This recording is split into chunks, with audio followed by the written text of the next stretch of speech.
is that you know what to do. You know what to do. You watch motivational videos, you go to seminars, you may even be waking up early in the morning, you may be reading books. That's the problem. You know what to do, but you are just simply not doing it. You go to these seminars and you're chasing the motivation, you're chasing something, you're feeding yourself false productivity, and still questioning, why do I still feel like I'm just not doing enough? Why do I still feel like what I'm doing isn't pushing me to where I want to be? Why do I still feel so unfulfilled when I'm doing everything I thought would be fulfilling? You chase and you chase and you chase and run after answers in motivational videos.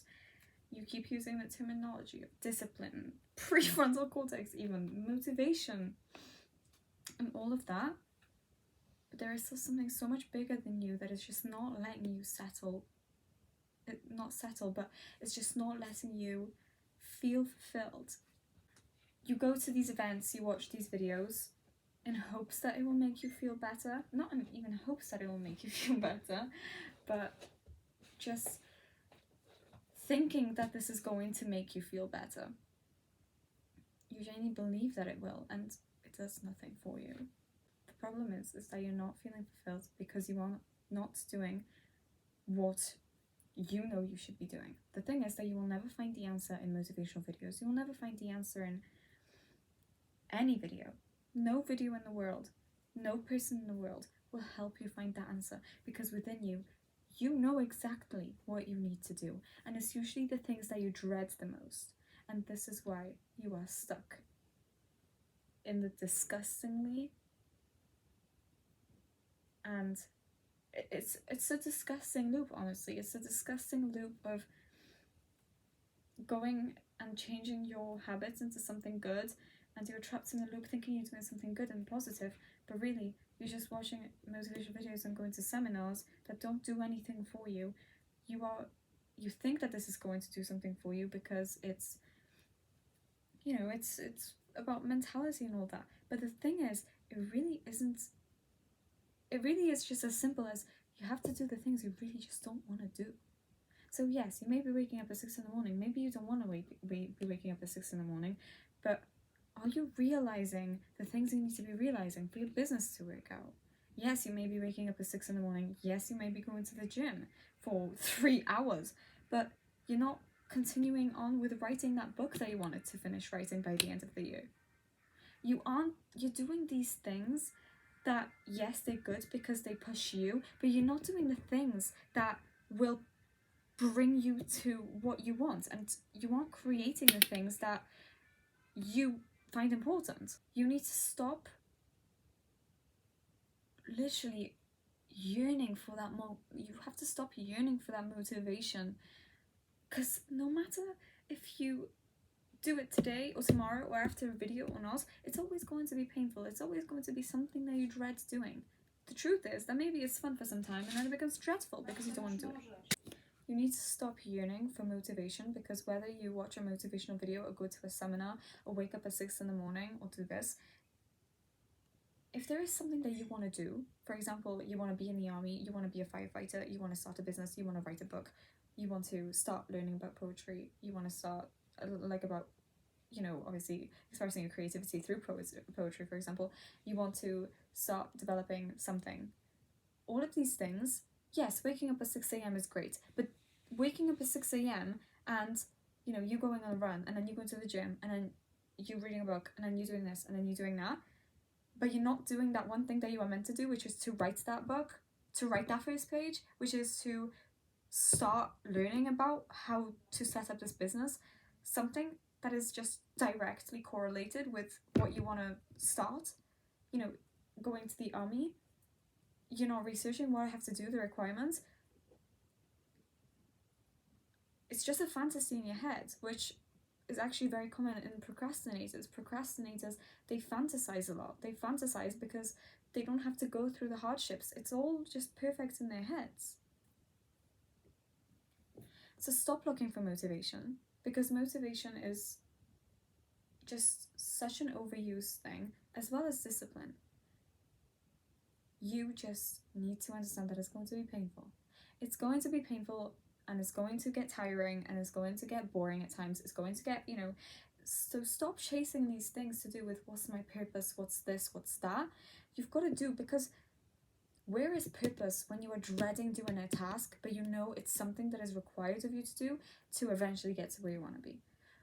It's, it's something that is okay, but you're not always going to feel that purpose. You may feel that purpose right when you're done with doing it, but throughout the whole process of creating, you didn't feel any purpose. Like, I don't feel like my purpose is writing right now, for example. That is the thing. You have to understand that it's all going to be painful. You're going to eventually burn out. You're going to eventually think, oh, this is actually kind of stupid. You're going to eventually think, no one's actually going to buy it. You're going to eventually think, they're not going to let me into being a firefighter. You're eventually going to think, oh, never mind. You're going to eventually have something that will be painful for you to cope with. A failure that is really big, actually. It can come up in your way. It will be painful no matter how motivated you are. So yeah, motivation is great. It's obviously really nice starting a task when you're motivated to do it. For example, humans are we're very focused on motivation.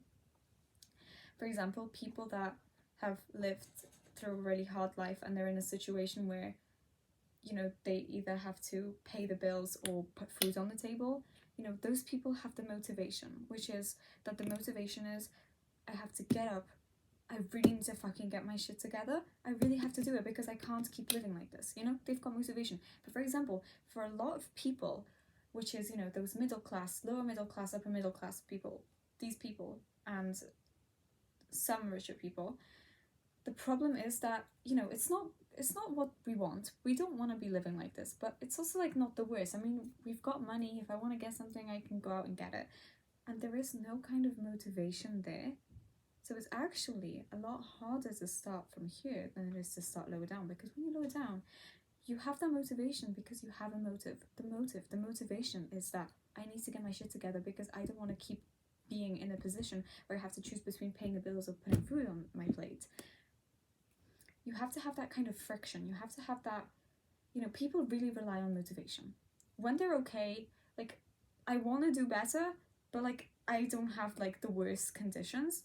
They kind of just want to stay there, and it's very hard for them to get out of it.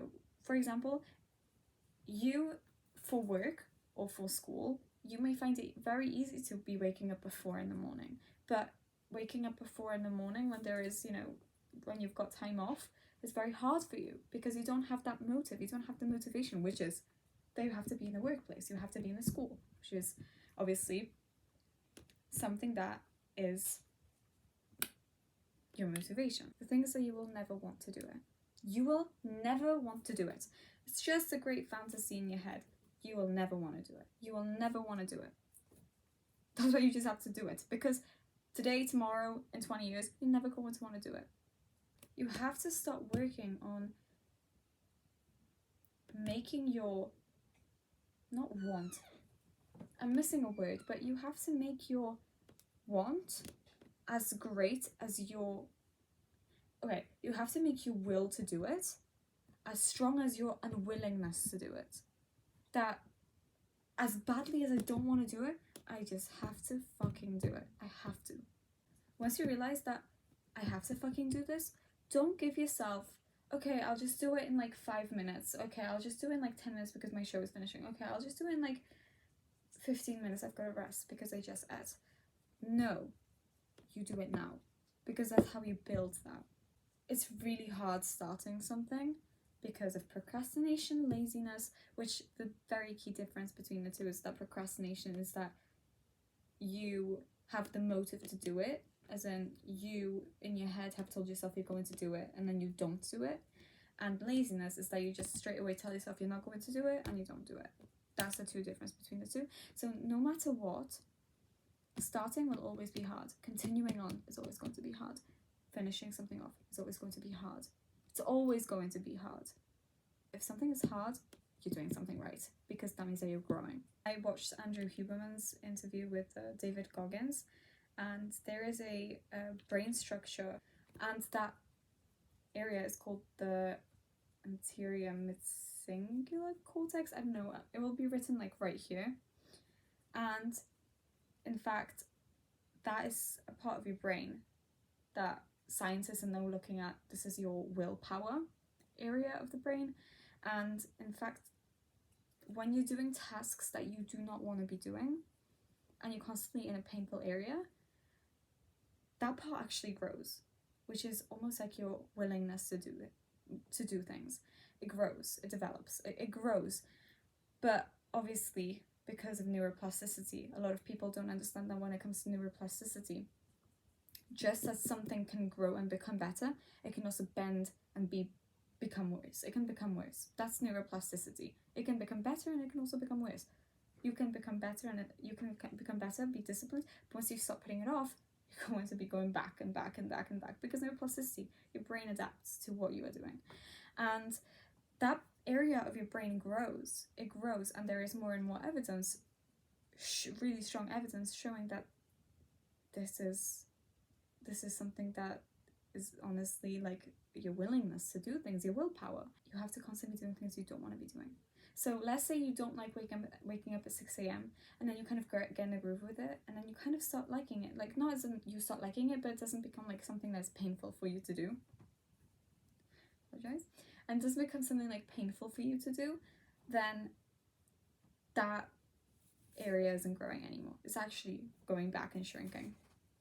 You have to constantly be putting yourself through something of pain. So once you start liking something and that pain goes away and you start liking something, like for example, ice cold showers, ice baths, you hate it and then you start loving it, you're not developing that area anymore, because it's time to love it. You have to keep going through and doing the hard stuff, basically, the things you don't want to do, that it's so painful.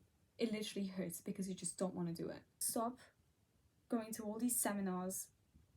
Stop going to these motivational videos, because you know what you have to do and no one will tell you, because you know what you have to do. That's why you feel unfulfilled, because you're not doing what you know you have to do. You are not doing what you know you have to do. You're ignoring it because you know it's painful and you just don't want to do it. But you have the key that you are refusing to use. So stop searching for that key within other people. And I'm also sorry that I didn't upload this video on a Friday. But yeah.